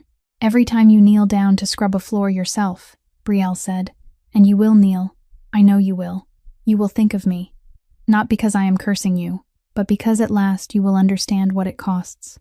Portia stood there with one hand gripping the suitcase handle, the dark glasses unable to hide the tears sliding down both sides of her nose. She said nothing, because for the first time in 5 years, she had nothing to say. Portia pulled the suitcase past Brielle, out the front door, down the steps, into the taxi, gone, and Brielle stood there, in the middle of the main hallway. Then she walked, not toward the kitchen, not into the service corridor. She walked straight through the sitting room, across the foyer, and out the front door. The heavy oak door. She placed her hand on the handle, pushed, and stepped onto the stone front steps. The afternoon sun of Greenwich touched her face. The July wind lifted her hair back from her shoulders. The 2 Neapolitan mastiffs lay at the foot of the steps and looked up at her lazily. And Brielle stood there, on the front steps of the house she had lived in for 5 years and never once walked out through this door. And she breathed, deeply. For the first time in 5 years, no one was telling her where she had to stand. Sunday. Brielle drove to Maple Grove by the same road, through the same intersection, and parked in the same place in the lot. But when she entered the building and gave Ruth Ashford's name, the nurse at the front desk smiled and said, "Mrs. Ashford has been moved. 3rd floor, room 302, special care wing." Brielle stood at the desk, frowning. The 3rd floor was for patients with premium insurance or private pay, a wing Brielle had never once stepped into because it had always been beyond the reach of $300 a week. She went up the stairs, down the 3rd floor hallway where the floor was carpeted instead of covered in vinyl tile, where the lights were warm yellow instead of harsh fluorescent white, and she stopped in front of room 302. The door was open, and Brielle stood there with one hand on the frame, looking into a room she could hardly believe was real. It was 3 times the size of the old one. A wide window looked out over the garden, and the Sunday afternoon light poured all the way to the foot of the bed. A new bed. White sheets. A soft blanket. Above the bed, her high school graduation photograph had been placed back in exactly the right spot, at exactly the same slight angle Brielle had hung it the first time in room 214. Beside the bed, a middle-aged woman in pale blue scrubs sat reading aloud to Ruth in a slow, gentle voice. And Ruth was sitting in the chair by the window with a cup of tea in her hands, a real porcelain cup instead of a plastic one, and on the little table beside her chair was a vase of fresh flowers someone had set there not long before Brielle arrived. "Who is paying for all this?" Brielle asked the nurse at the third-floor desk when she came back out. "Anonymous, ma'am. They asked for the best room, a private doctor, 24-hour care, and no name attached." Brielle knew. She didn't need to hear another word to know who in this world would pay for Ruth and leave no name behind. There was only one person, and that person had his right hand wrapped in white bandage because he had punched through a mirror in his study. But Brielle did not know what had happened at Maple Grove the day before. Saturday. Declan Moretti drove to the nursing home alone. No Rafe, no bodyguards. His usual black jacket replaced by a simple light gray shirt, plain enough to make him look like an ordinary man if you did not look into his eyes. He went up to the third floor, to room 302, that Rafe had arranged the day before, and he stepped inside. Ruth was sitting by the window, looking out at the garden, her hands resting in her lap. When he entered, she turned and looked at him, and of course she did not recognize him. She had no idea who he was, had never met him, but she looked at him with the same polite expression she gave every stranger who came into her room. "Are you the plumber?" she asked. "The bathroom faucet is leaking." Declan looked at the 82-year-old woman sitting in the chair, silver-haired, narrow-handed, looking at him without knowing who he was, and he thought of Brielle, the woman who drove 15 minutes every Sunday to sit here and hold her hand and hear her say, "You remind me of someone I loved very much," and then swallow her tears and answer, "I love you too, Grandma." Every time, the same sentence, like a ritual. He sat down in the chair beside her, said nothing. Ruth looked at him, tilted her head, frowned a little, the way people with Alzheimer's sometimes do when something brushes against a part of the mind they have not completely lost. Not memory exactly, but a dim feeling that the person before them is not entirely a stranger, even if they do not know why. Then Ruth reached out and took his hand. Her hand was small, wrinkled, dry, and warm, and she held his hand the way she held Brielle's every Sunday, with the grip of someone who cannot remember your name but still remembers that a hand is meant to be held. And she said, her voice gentle and slow, each word dropping into the quiet room, "You look like someone who needs to be loved but doesn't know how to ask." Declan went still. His hand inside Ruth's did not move. That sentence, spoken by an old woman who could no longer remember her own granddaughter's name, struck the one place that 36 years of building concrete walls around himself had never managed to cover, the place his entire empire could not reach. Because no one said things like that to Declan Moretti. No one came close enough to say them. And no one who knew who he was could ever be free enough to tell the truth. Only an old woman with Alzheimer's who did not know what kind of boss he was, did not know what he controlled, did not know and did not need to know, who simply looked at him with eyes that had forgotten almost everything, and yet still remembered how to read loneliness in another person's face. Declan sat there for another 20 minutes, saying nothing, only letting Ruth hold his hand. Then he stood, gently eased his hand out of hers, and left. Sunday night. Brielle found Declan in the study. The door was open. The desk lamp was on. He was sitting behind the desk but not doing anything, only sitting there. And when Brielle stopped in the doorway, he looked up, and she saw that his eyes were different, not colder or warmer, but more tired. The kind of tired that belongs to someone who has just felt something too large to handle in the usual way. "Why did you do it?" Brielle asked. She did not say thank you. She asked why, because she needed to understand.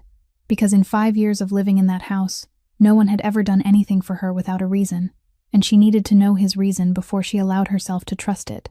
"Because you took care of my grandmother when no one else did. I don't need you to repay me." "I know." Declan looked at her. "That's why I did it." Silence. Brielle looked at his hand, the white bandage, the wound from the shattered mirror, and she remembered that night, the sound of glass breaking behind the study door, his voice telling Rafe, "I couldn't protect an 83-year-old woman in my own house." He was carrying a wound, too. A different kind, but still because of Katerina, still because he had failed in the place that mattered most. For the first time, Brielle did not look at Declan as her employer. She looked at him as a person carrying something too heavy alone. And that was the moment everything began to change, or should have changed, until she discovered what he had done behind her back. Rafe was the one who let it slip, though not out of carelessness, only because he assumed Brielle already knew. Because in Rafe's mind, Declan having someone investigated was as natural as breathing, and he failed to understand that to Brielle it was nothing of the kind. He mentioned it in passing while the two of them were standing in the kitchen, Brielle washing dishes and Rafe waiting for the water to boil for coffee. One short sentence without intent. "Your file was the cleanest one Deck has ever read." Brielle stopped moving. Water kept running through her fingers from the tap. "What file?" she asked. Rafe looked at her, and he knew he had made a mistake. Brielle turned off the water, dried her hands on a towel, walked out of the kitchen, went straight to the study. She did not knock.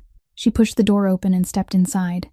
And Declan looked up from his desk, and in the half-second before he could read the expression on her face, he saw something he had never seen in Brielle Ashford in all 4 years. Anger. Not the kind she had swallowed 1,000 times, the kind folded up and hidden in her chest. The kind that stands with unyielding dignity and looks you in the eye. "You had me investigated." It was not a question. It was a statement. Declan did not deny it. "I investigate everyone in this house. I knelt on hot concrete beside 2 dogs so your grandmother would not have to kneel there alone." Brielle's voice did not shake. It was sharp, the kind of sharpness Declan recognized because he used it every day. The sharpness of a person who chooses every word the way another person chooses a knife. "I gave my food to your grandmother for 3 years. I slipped into the attic every night and cut back the sedatives to save her. And your response was to investigate my background?" "In my world," Declan said, his voice flat, though his eyes were not flat. His eyes were reading her the way he read a dangerous situation. He did not yet know how to escape. "Trusting someone without checking first is how you die, Brielle." "Your world," Brielle repeated the words, and those 2 words carried something more bitter than anger. "The world where you control everything except what happens inside your own house." That landed where it hurt. Brielle saw that it had landed because Declan's jaw tightened. The tendons in his neck stood out, and he looked at her the way people look when someone has spoken aloud, the very thing they tell themselves at 2 in the morning, but no one else has ever dared to say in daylight. He did not answer. Because she was right, and Declan Moretti did not argue with what he knew to be true. Then Brielle saw it. On his desk, his phone was open, and she glanced at the screen just long enough to recognize a frame she knew at once. The concrete yard, the sunlight, the 2 dogs, a young woman kneeling, the video, the one Portia had recorded and sent to the group chat that day. And Declan had kept a copy. "You kept that video?" Brielle's voice dropped, no longer sharp, colder now, the kind of cold Declan had used with Preston a week earlier. "The video of me kneeling on the concrete beside the dogs? For what? Evidence? Leverage? A weapon in a drawer in case you ever needed it?" "To protect you," Declan said. "If Portia or Preston ever came back, delete it." Brielle cut him off. Her voice was no longer cold. It was quiet, the kind of quiet more frightening than shouting. "I do not need evidence of that day. I remember it clearly enough. I remember the heat of the concrete under my knees. I remember Katerina's hand shaking while I helped the spoon to her mouth. I remember the sound of Portia laughing. I do not need a video file to remember. Delete it." Declan looked at her. For a long moment.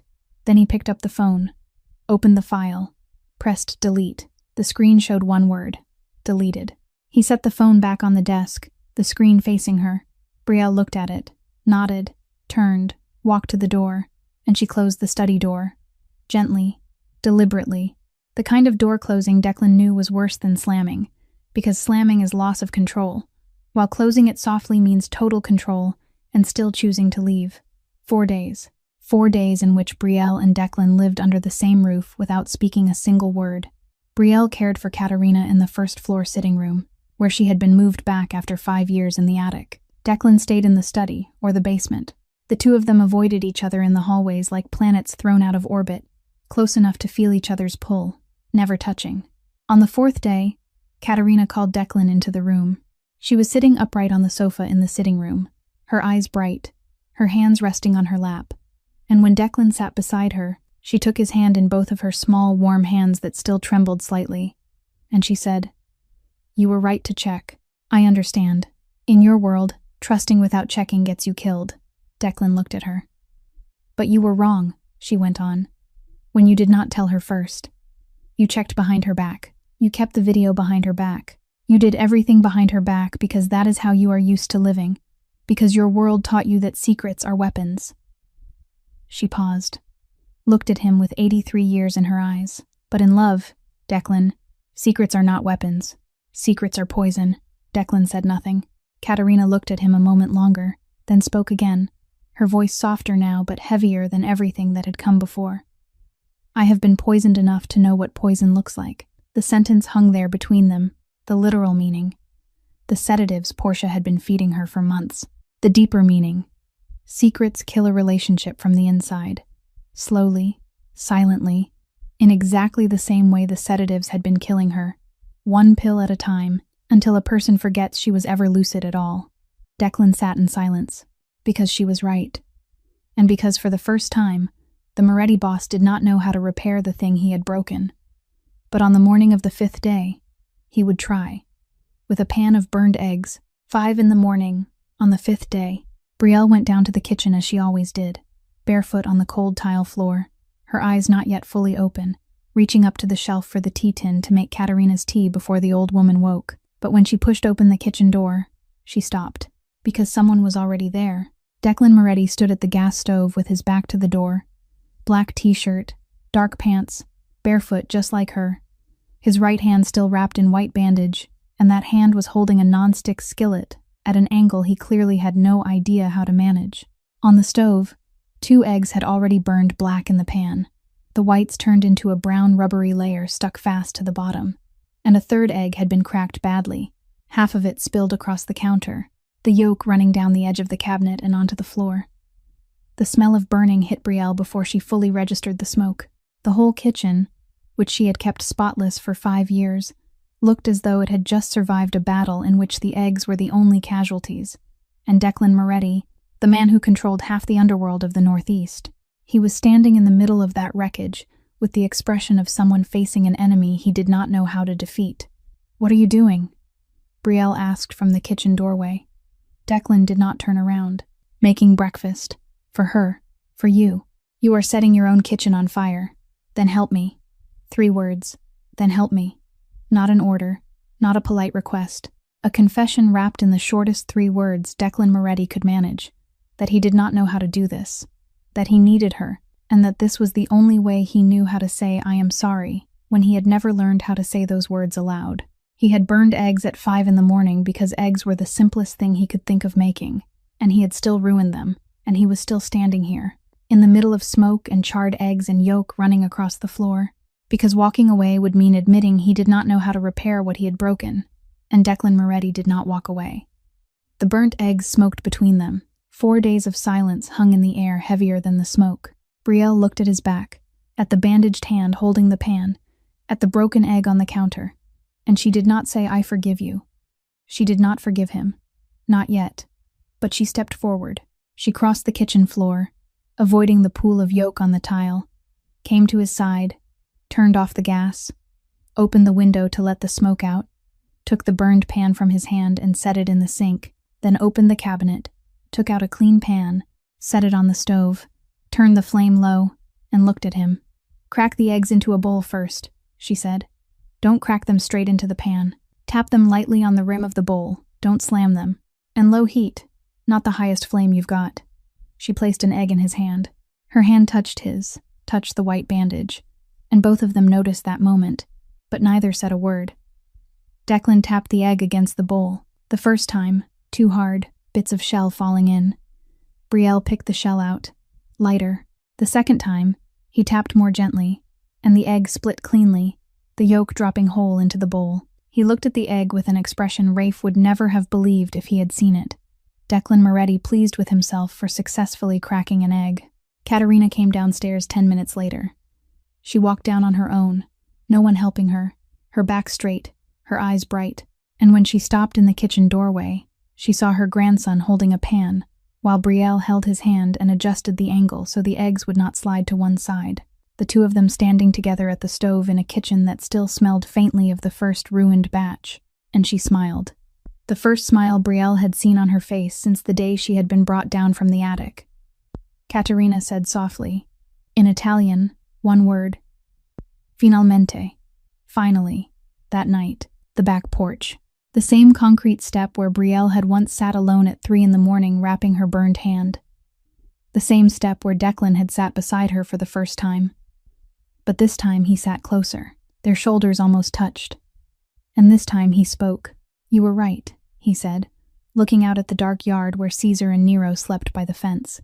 "I control everything except the things that mattered most. I did not know my grandmother was being poisoned in my own house. I did not know you were eating 1 meal a day. I did not know you existed, really existed, for 5 years." Silence. "I am not good at apologizing. Never had to apologize to anyone.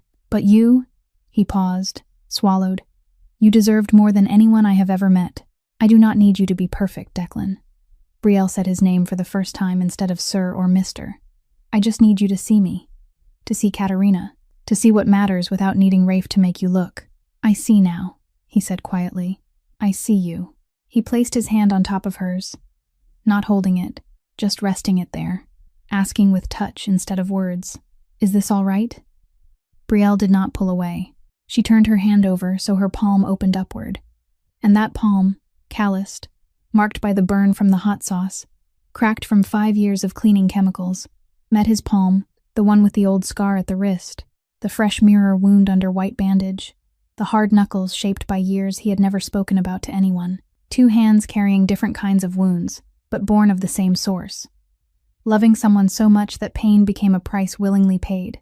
"The eggs you made this morning were terrible," Brielle said. And Declan laughed, the first real laugh Brielle had ever heard from him. Not the polite laugh he used with business associates, not the cold laugh he gave to enemies. A real laugh, the kind that began deep in the chest, and spread into the shoulders, and shook through the whole body, and loosened everything that had been held too tightly inside for too long. And in that laugh, Brielle heard something the underworld had never heard before. Declan Moretti was happy. 6 months later, the Moretti estate was still the same gray stone mansion, with 12 bedrooms behind its wrought iron gates, still bordered by sharply trimmed evergreen hedges, still fronted by the stone path leading to the heavy oak door. But the sound had changed. Once, the house had been silent like a tomb, the kind of silence in which footsteps echoed across the marble floors like voices inside an empty church. Now, from the first-floor sitting room, Katerina's laughter carried out, not a small laugh, but a real one, deep and full, the kind Brielle had never heard in those first 4 years, because the sedatives had stolen it from her. From the kitchen came Italian music playing on the little radio Katerina had told Rafe to buy, the kind of songs she had listened to when she was young in Naples, and she sang along even when she got the words wrong, and no one corrected her, because the wrong words were part of the joy. And threaded through the music was Brielle's voice calling from the kitchen. "Nana, lunch is ready." Her voice carried through the main hallway, the same hallway she had once been forbidden to walk through after 9 at night, the same hallway she now crossed whenever she pleased, with ordinary footsteps, not light, not invisible, the footsteps of someone who belonged there. Ruth lived in the little cottage on the estate grounds, the 1-story house Declan had built for her in 4 months, with wide windows facing the garden, a nurse always there, and the chair she loved best, placed exactly where the afternoon sun fell through the glass. Every afternoon, the 2 old women sat together on the cottage porch. Katerina told stories in Italian, sometimes mixing in English, sometimes forgetting to mix it in at all, and speaking only Italian. And Ruth sat beside her without understanding a single word, nodding, smiling, holding Katerina's hand, because 2 old women do not need a shared language to understand that they are no longer sitting alone. Brielle watched them each afternoon from the kitchen window, and every time she did, she thought of the thread she had held for 5 years, that fragile thread tying both old women to the world, and how it was no longer fragile now.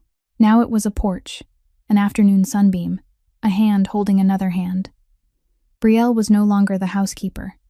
There was no official title for what she was in that house. Katerina called her nipote, granddaughter, and no one corrected her because no one wanted to. And perhaps Katerina was more right than any title could have been. Brielle still cooked, but now because she wanted to, not because anyone forced her, and she cooked by her own recipes, not the recipes Portia had inspected and rejected and sent back to be made again. She still cared for Katerina, but now the old woman lived in the first-floor sitting room, the room with windows looking out over the garden, not the low-ceilinged attic with its heat and cold. Declan was still Declan, cold with the world outside the iron gates, still holding meetings in the basement, still signing orders no one dared ask about, still the boss whose name made people lower their voices when they spoke it. But in the kitchen, when Brielle stood at the stove stirring a pot of tomato sauce, he would come up behind her, rest a hand at her waist, bend to kiss her hair, and say, "Smells good." Brielle would not turn around. "It's pasta, Declan, not a 5-star restaurant." "I meant you." Brielle would shake her head, but the corner of her mouth would lift, and he would smile. The smile only Katerina, Ruth, and Brielle had ever seen. The smile the entire underworld would never believe existed if someone told them about it. And as for the Kensington family, Preston failed to repay the $12 million within 90 days. Declan did not need to make any dramatic move. He only let information travel to exactly the right places at exactly the right time, because in the underworld, when Moretti's boss called in a debt and did not grant an extension, it was a sentence, not a death sentence, something worse, a sentence that meant no one would ever do business again with the man carrying it. Allies turned away, banks closed their doors, partners pulled out. In 6 months, the Kensington family went from old money to bankruptcy, and Preston vanished from every negotiating table as though he had never once sat there. Portia sold all her designer things, moved into a small apartment in Jersey City, cooked her own meals, washed her own dishes, scrubbed her own floors. And every time she knelt down on her kitchen floor with a rag in her hand, she thought of Brielle. Not because Brielle had cursed her, but because Brielle had been right. In the end, she understood what it cost. 3 months after the day Portia rolled her suitcase out through the front door of the Moretti estate, Brielle saw her again in the last place either of them would have expected. A ShopRite in Jersey City, on an ordinary Thursday afternoon. Brielle was driving Ruth to a routine doctor's appointment and had stopped at the supermarket on the way back to pick up a few things. She was standing in the checkout line, holding a small basket, when she heard the cashier's voice rise louder than necessary. "Ma'am, your card was declined. Do you have another one?" Brielle looked up, and she saw Portia. Portia was standing at a register 3 people ahead of her. Thinner, older, her hair no longer done every week, no designer clothes, no sunglasses, a simple black blouse, jeans, a pair of flats the Portia of 6 months earlier would never have worn. Portia dug through her bag, her hand trembling, searching for another card. Finding none, and the cashier was looking at her with the expression Brielle knew by heart, because she had received that look thousands of times in her life, the look of someone looking down on another person because that person did not have enough money to pay. The line behind Portia had started to notice. One person sighed. Another checked the time, and Portia stood there, her hands shaking, her face flushed red, her head lowered, and Brielle realized she was looking at a woman being humiliated at a supermarket checkout because her card had been declined. Brielle stood 3 people away. She could have turned aside. She could have pretended not to see. She could have stood there and watched, exactly the way Portia had once stood in the back doorway of the estate, sipping wine, and watching Brielle kneel on the concrete beside the dogs. 5 seconds. Brielle stood there for 5 seconds, and in those 5 seconds, she saw everything again. The hot attic room, the burning concrete beneath her knees, the 2 dogs eating beside her, the 3 laughing emojis, the 6 women holding wine glasses, and Portia, filming. Then Brielle stepped forward. She passed the 3 people in line, went to the register, laid down her card, and said to the cashier, "I'll cover it." Portia looked up, recognized Brielle, and something in her collapsed, not onto the floor, but inward, the kind of collapse other people only see in eyes suddenly full of tears and lips opening without sound. Brielle did not hug her. She did not say, "I forgive you." She looked at Portia and said 4 words, "Everyone deserves to eat." Then she took her things, walked out the door, did not look back. That evening, Brielle told Declan about it. They were sitting on the back porch, on the same concrete step, shoulders touching, and when she finished, Declan asked, "Why did you pay for her?" Brielle looked out at the dark yard where Caesar and Nero were asleep beside the fence, and she said, "Because I don't want to become the kind of person she used to be. If I stand there and watch her get turned away at a checkout line without doing anything, then how am I any different from her standing there watching me kneel in the yard?" Declan was quiet for a moment. Then he said, his voice lower than usual, lower than when he spoke to rivals or business partners, so low Brielle had to lean a little closer to hear him. "What I fear most isn't my enemies, not the police, not the feds. What I fear most is you walking out the front door of this house and not coming back. Brielle turned to look at him. "I already walked through the front door," she said, "and I'm still here." Declan lowered his head, and he kissed her. For the first time. Not hurried, not the blazing kind of kiss from the movies. Slow, gentle, the way he should have treated every important thing in his life but had never known how, until a brown-haired woman taught him how to crack eggs at 5 a.m. in a kitchen that still smelled faintly burnt. The next morning, Brielle walked through the garden to the little cottage to visit Ruth. The early sunlight came through the leaves and scattered golden patches across the path. She opened the door. Ruth was sitting by the window, the morning light on her face, her hands resting in her lap, looking out at the garden.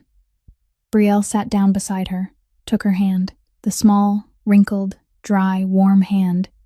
Ruth turned and looked at her, and this time, with no explanation, no medical reason, no miracle, just a single moment when the part of her mind that had not entirely forgotten suddenly brightened like a lamp. "Someone turned up one notch," she said. Brielle, her name, correctly, for the first time in years. Then Ruth turned back to the garden as though nothing had happened. Brielle stood there, tears running down her cheeks. She did not wipe them away. She did not need to. Ruth remembered. Even if only for a second, she remembered. Outside on the cottage porch, Caterina was dozing in a wicker chair, the Italian radio on the little table beside her still playing music, a smile resting on her lips. Caesar and Nero were stretched out across the porch floor, not standing guard, only lying there in peace, their tails moving slowly in the morning sun. And the gray stone house beyond the wrought iron gates, the 12-bedroom house that had once been as silent as a tomb, the house Brielle had entered through the back kitchen door at 22 and knelt in the backyard on hot concrete at 27, that house was no longer cold. It was warm. And Brielle Ashford, the woman who had once knelt on burning concrete beside 2 dogs, was the reason why. Brielle's story reminds us that patience is not weakness, but the fiercest strength a human being can possess. That silent sacrifice for the people we love is never meaningless, even when it looks like kneeling on hot concrete. And that grace, true grace, is not having no right to slam the door, but having every reason to slam it, and still choosing to open it instead. If this story touched you, hit like so Brielle can reach more people.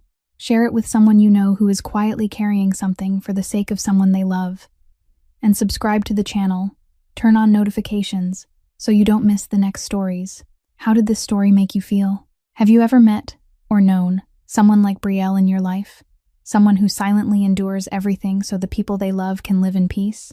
Share your thoughts in the comments below. We listen to every story, every line written from the deepest part of your heart. Wishing everyone watching this video good health, a joyful life, and peaceful days beside the people you love. Goodbye, and see you again in the next video.